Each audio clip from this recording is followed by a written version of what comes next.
Este es el aspecto del nuevo osciloscopio que ustedes van a utilizar a menudo dentro del desarrollo de cada una de las prácticas del laboratorio.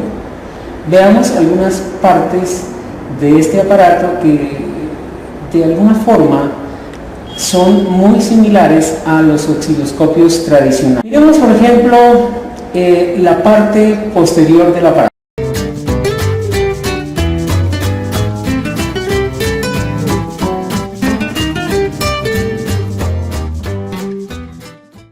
Como todos los aparatos electrónicos, necesita de una red de alimentación. La red de alimentación es normalmente 115 voltios y este será el cable conector de la red eléctrica hacia el equipo. Primero es lo que tenemos que hacer.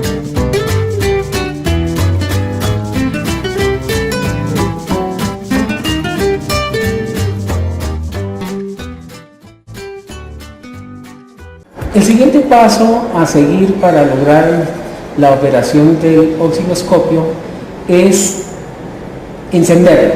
El botón de encendido se encuentra en esta esquina y lo que hay que hacer es oprimirlo, esperamos unos segundos, el aparato hace las revisiones correspondientes y luego estará listo para funcionar.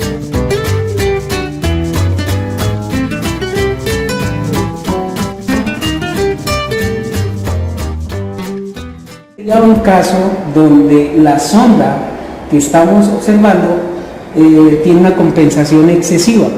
La idea es que la señal de calibración sea perfectamente cuadrada. Notamos aquí unos picos que no es lo que se espera en la teoría.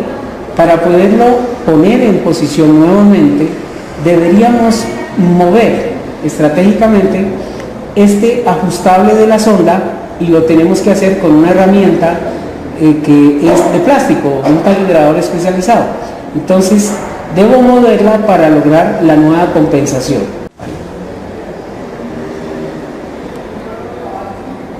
Intentaré calibrarla moviendo el tornillo de compensación donde se pretende que la onda sea perfectamente plana.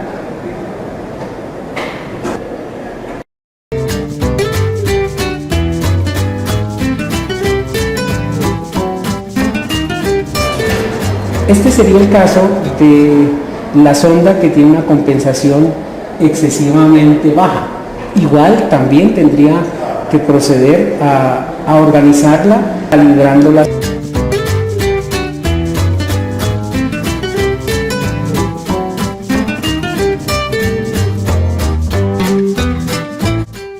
Previamente hemos aplicado una señal al osciloscopio, la que se ve en pantalla es una onda seno de 60 Hz de 5 voltios pico a pico.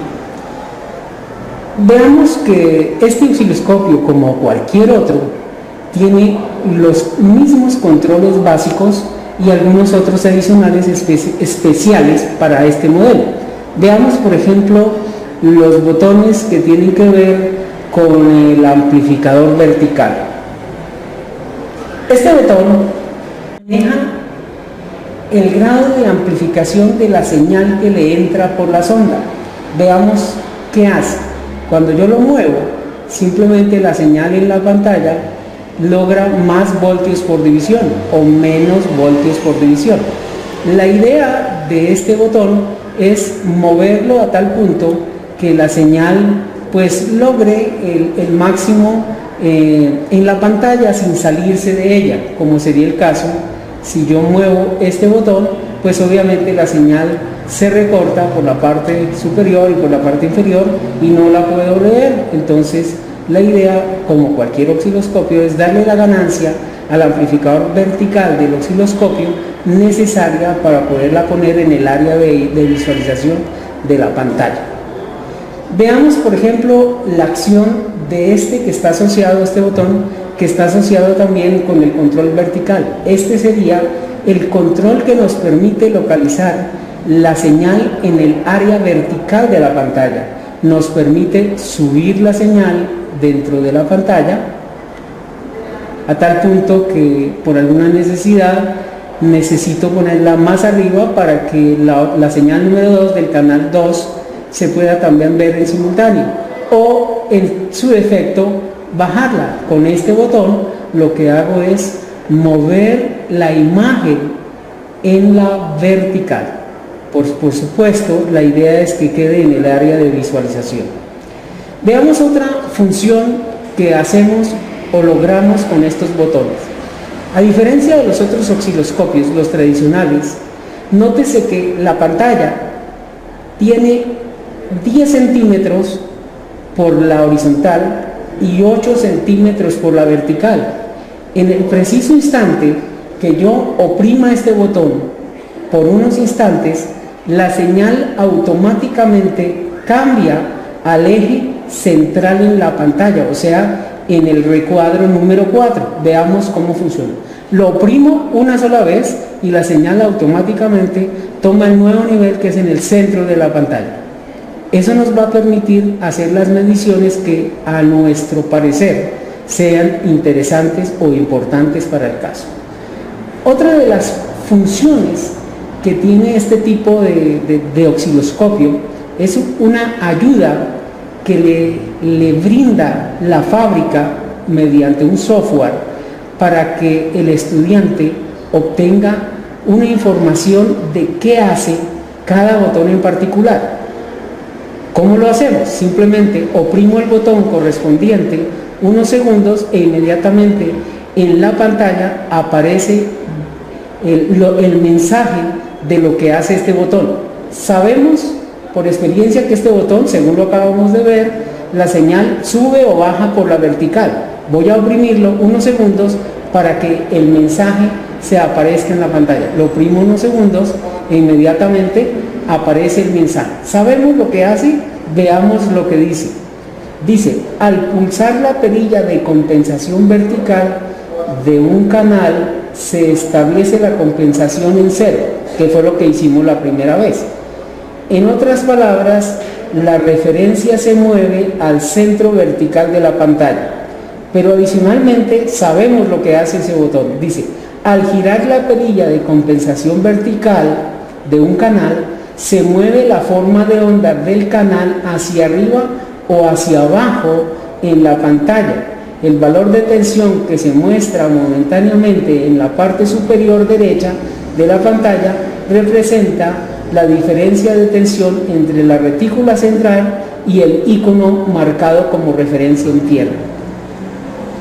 Nótese que la información de ayuda que el osciloscopio nos da permanece en la pantalla hasta que yo vuelva a pulsar nuevamente el botón correspondiente o pulse otro cualquiera. Veamos, si lo vuelvo a pulsar, el mensaje desaparece y queda como estaba en un principio. E igual, de la misma forma, opera cada uno de los botones. Por ejemplo, sabemos lo que hace este botón, que es el que conduce al amplificador vertical del osciloscopio, pero veamos lo que dice el fabricante. Lo oprimo unos segundos e inmediatamente aparece la ayuda al estudiante. Dice, al pulsar la perilla, la escala vertical de un canal se alterna la configuración del ajuste fino. Al girar la perilla de la escala vertical de un canal se establecen los voltios por división. La expansión vertical en la pantalla, como se vio cuando lo movimos en efecto. Veamos otros botones que son de usual manejo y movimiento en todas las operaciones al utilizar el osciloscopio. Tenemos aquí los controles que tienen que ver con el amplificador vertical.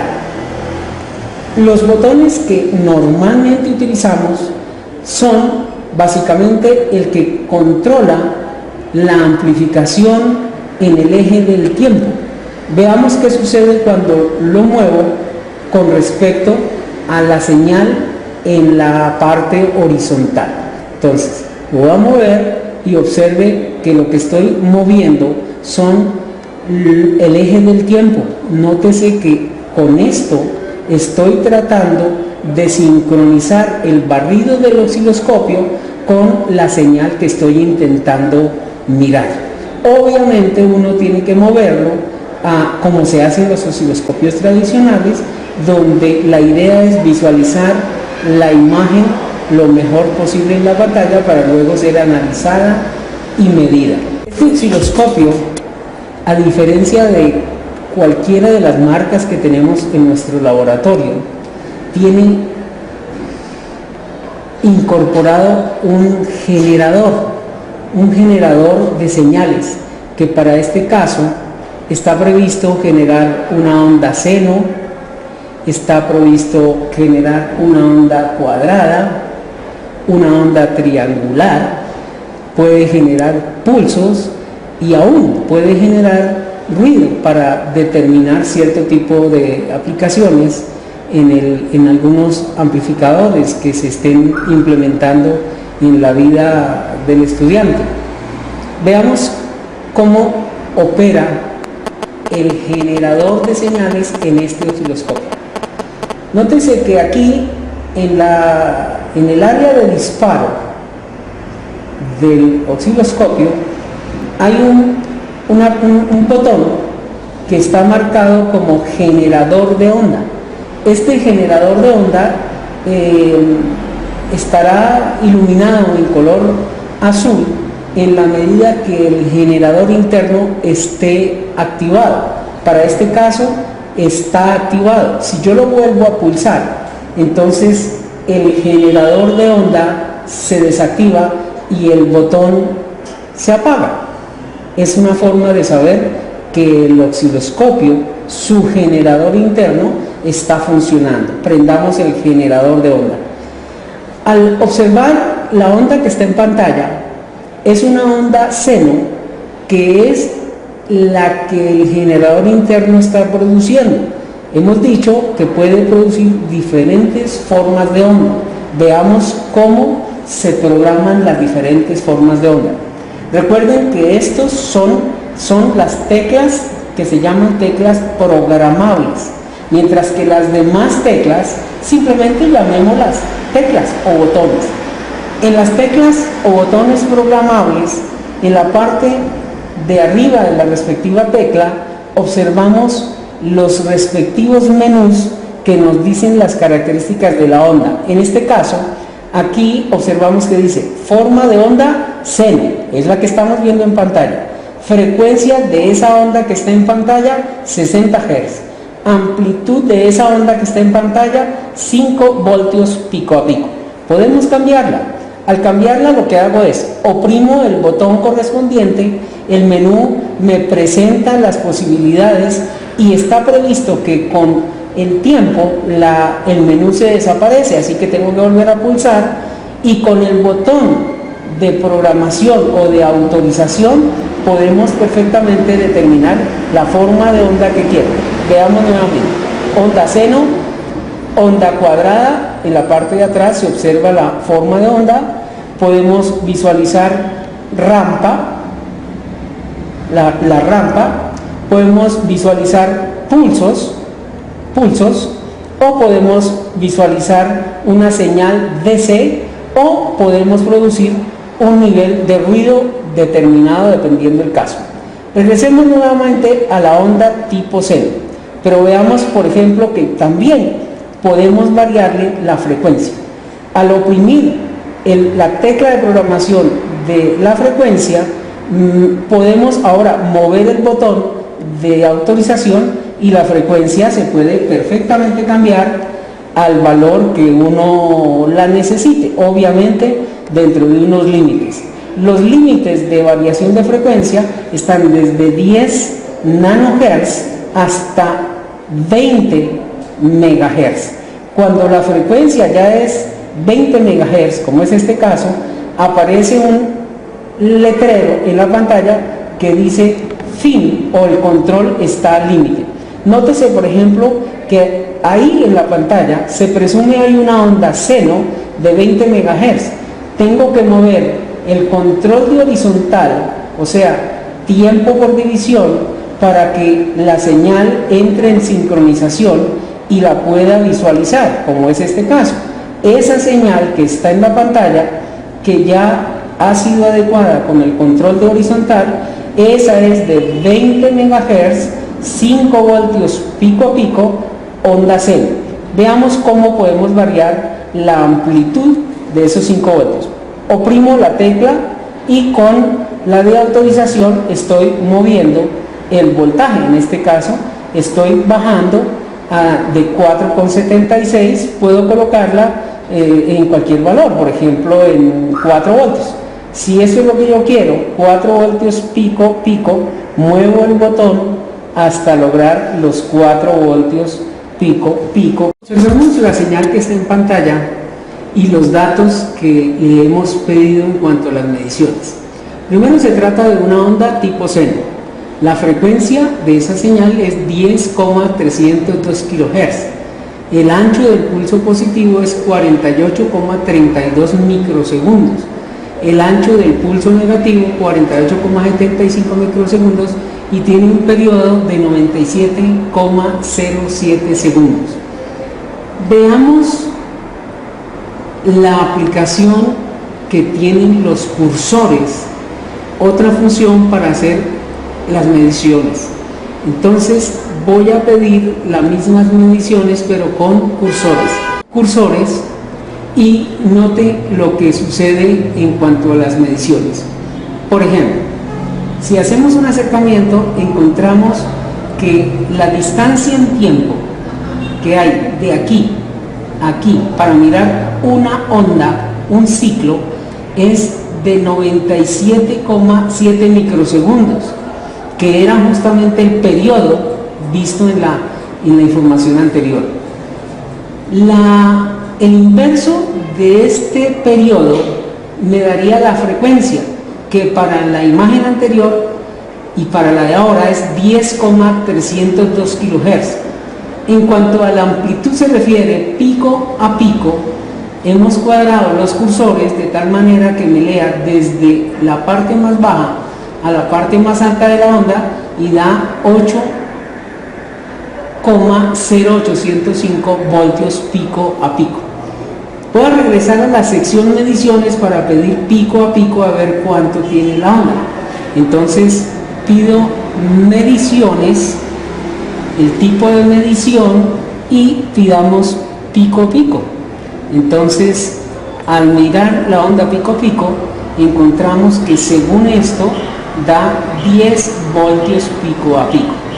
Volvamos a la sección cursores para medir la amplitud. Entonces cursores, medimos la posición de las líneas de medición en X1 y en Y1 y en Y2. En ese caso tenemos una medición de 9,9697 voltios, que se parece a los 10 voltios pico a pico. Es muy factible que al ubicar las líneas de medición me hayan quedado un poco más arriba o más abajo. Sería cuestión de hacer un acercamiento en la parte del semiciclo negativo y muy posiblemente estoy por encima del área de la curva. Voy a tratar de ubicarla un poco mejor. Pido cursores y miremos la posición del cursor Y. Entonces estoy moviendo el de arriba, el de arriba. Ahora voy a pedir el Y1. Al pedir el Y1 voy a mover el nivel de abajo y al mover el nivel de abajo ya quedó perfecto y ahora vemos que el delta de los marcadores o cursores Y desde la parte más alta a la parte más baja evidentemente es 10,05 voltios. Luego con esto concluimos que los cursores es otro método de medir la amplitud pico pico de la señal o la amplitud de donde uno necesite medir en el eje de la vertical. Otra bondad que se puede enumerar para este osciloscopio es la opción de bautizar las señales que se tengan para efecto de informes. En este caso, por ejemplo, si hacemos un acercamiento a la onda amarilla, el osciloscopio por defecto la llama onda número 1. Allá en la parte izquierda de la pantalla se ve onda número 1, la amarilla. La verde, que es un pulsos cuadrados, se llama por defecto 2, pero igual la podríamos cambiar de nombre. El osciloscopio tiene 75 nombres almacenados que usted puede elegir, o de lo contrario simplemente toma el valor que usted desee. ¿Cómo lo hacemos? Se llama etiquetar. Vamos a etiquetar las señales. Entonces lo primero que tengo que hacer es pedir la función que está acá, dice etiquetar. Entonces lo primero que hago es oprimo ese botón. Al oprimir ese botón, inmediatamente sale en las perillas de programación, sale por ejemplo que por defecto la señal número 1 se llama 1, 2, 4, pero igual hay una biblioteca aquí donde se determina la cantidad de nombres posibles. Se presume que aquí en este listado de biblioteca hay 75 nombres diferentes. Veamos y hagamos un escaneo lento moviendo el botón de programación para ver los diferentes nombres que se tienen. La cantidad de nombres que se tienen almacenados son 75. En el listado que se está apareciendo acá por defecto hay unos de programación, 75 vienen programados de fábrica, pero posiblemente encuentre algunos nombres de etiqueta que previamente haya programado. Por ejemplo, miremos, aquí hay un nombre que se ha etiquetado previamente que se llama Jorge. Vamos a suponer que yo quiero ponerle el nombre de Jorge a esa señal. Entonces lo que yo hago es aplicar nueva etiqueta ¿a quién? A la señal que está llamada 1, 2, 4. Inmediatamente nótese que el nombre Jorge apareció en la señal amarilla. Igual yo le puedo poner el nombre que quiera a la señal. Por ejemplo, la señal amarilla, si no me agrada ninguno de los que están aquí en la biblioteca, pues le creamos uno nuevo. Vamos a suponer que le voy a colocar a la señal número 2 el nombre Jorge, EGROC, que está aquí ya almacenado. Entonces pido la señal y quiero ponerle el nombre a la señal número 2. Entonces lo que hago es selecciono la número 2 y en la biblioteca dice que la señal que está prevista se llama EGROC, pero la voy a etiquetar e inmediatamente la señal toma el nombre que elegí de los 75 que estaban elegidos allá en la biblioteca del aparato. Entonces se ve que cada una de las señales tiene dos opciones: o le pone el nombre que está almacenado en la biblioteca o le pone el nombre que usted desee. Vamos a suponer que esa se llama la señal enable. Entonces etiqueto y ahora se llama enable, la verde. Supongamos que la señal verde tiene una etiqueta que se denomina enable, pero no, se me antoja ponerle otro nombre. Quiero colocarle Andrea. Entonces, ¿qué hago? Deletrear. Aparece el abecedario y con el botón de programación muevo el cursor hacia las letras que yo deseo. En ese caso A. Oprimo para autorizar, introducir la letra, ya quedó. Luego coloco la otra. La E. Entonces, deletrear, busco la N, introduzco, luego la D, la D, la D, la L, la L, la E, la E y la A. Quedó Andrea. Aquí dice claramente Andrea, pero todavía no la he autorizado, entonces toca aplicar nueva etiqueta. Pulso acá y obviamente acá aparece el nombre de Andrea.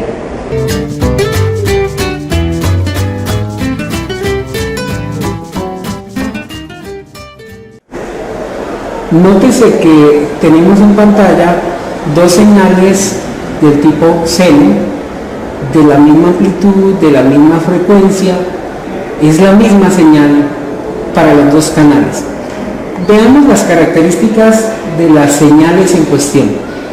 La señal número 1, o sea, la amarilla, tiene una amplitud del semiciclo positivo de 5,1 y del semiciclo negativo de menos 5 voltios. La señal verde del canal 2 tiene una amplitud de la señal positiva de 5,2 y la negativa de menos 5,3. Veamos cómo opera la función forma matemática. Entonces, en las formas matemáticas, el osciloscopio puede hacer tres cosas. Una de ellas es, puede sumar la señal del canal 1 con la del canal 2, o puede restar la del canal 1 menos la del canal 2, o las puede multiplicar, o en su defecto podría calcular la transformación rápida de Fourier de cualquiera de las dos señales en cuestión. Veamos cómo podemos sumar las dos. Entonces, oprimo el botón que dice funciones acá. Al tener las funciones, ahí ya estaba programado que vamos a sumar las dos señales. La suma o el producto matemático de sumar la señal del canal 1 con la del canal 2, es decir, la amarilla con la verde, da como resultado una color violeta, y esa es la suma de la amarilla con la verde. Pidámosle las mediciones de amplitud de la señal morada, que es la suma. Si nosotros sumamos punto a punto los máximos de las dos señales, tendríamos 5,2 más 5,1. Teóricamente ahí daría 10,3, el punto más alto, o sea, acá. El punto más bajo será sumar el mínimo de la amarilla con el mínimo de la verde. En ese caso tendremos menos 5,3 menos 5,0 daría menos 10,3. Pidámosle la medición al osciloscopio de la señal de color morado. Entonces vamos a medir. El osciloscopio me pregunta que cuál quiere medir. Pido fuente, y en la fuente me dice que hay la 1, la 2 o la operación matemática que está en color morado. Pido la función para leer la morada. Ahora pido la medición. Al pedir la medición, entonces vamos a pedir las mismas cosas.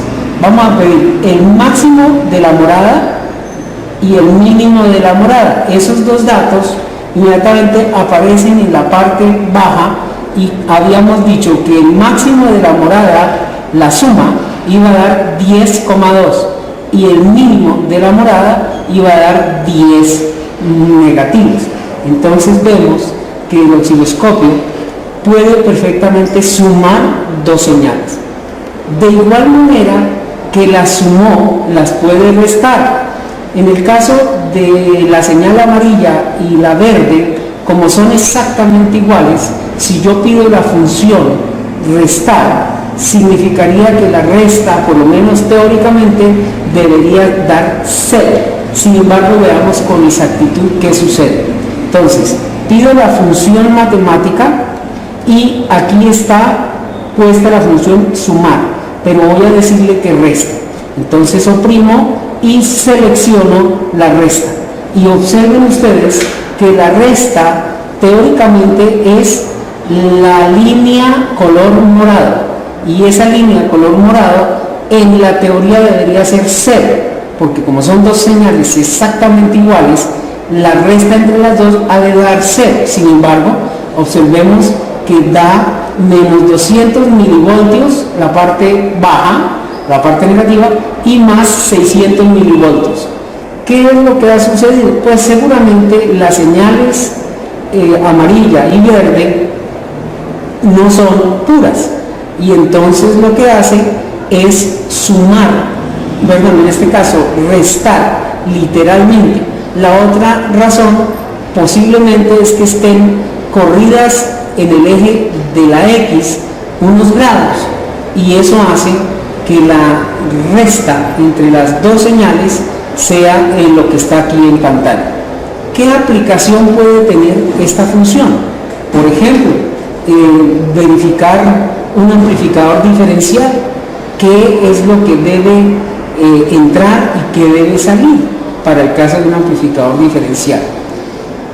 Muy bien, también es posible que se pueda hacer la multiplicación de las señales. Entonces, observemos, tiene el operador restar, ahora puedo multiplicar, y al multiplicar inmediatamente la señal moradita es la multiplicación entre la señal amarilla y la señal verde. ¿Cuál podría ser una aplicación de esa? Por ejemplo, determinar la potencia. Si una de las ondas me trae una señal de voltaje y la otra una señal de corriente, la multiplicación I por B será la potencia que podemos medir y la podemos determinar en la figura o la señal de color violeta.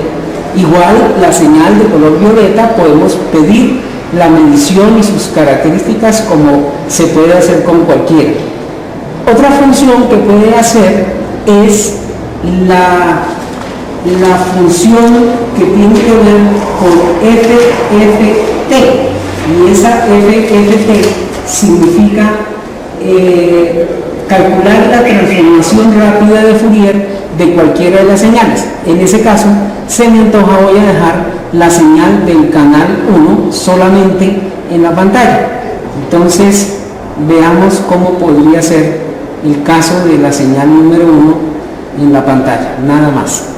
Voy a cuadrar la señal número 1 de la pantalla y voy a pedirle que me haga la transformación rápida de Fourier de esa señal, y esa señal será la que se transforma el osciloscopio como si se tratara de un analizador de espectro, donde el eje de la vertical, el plano cartesiano, la vertical, que en condiciones normales es eje de voltios, y el eje de la horizontal, que en condiciones normales es el eje del tiempo, para el caso de la transformación rápida de Fourier, el eje de la horizontal, que era tiempo, se convierte en frecuencia, y el eje de la vertical, que eran voltios, se convierte en decibeles. Igual notarán ustedes aquí en pantalla que los datos que arroja la señal morada están en decibeles, o sea que el eje del horizontal se convirtió de tiempo en frecuencia, y el eje de la vertical de voltios se convirtió en decibeles.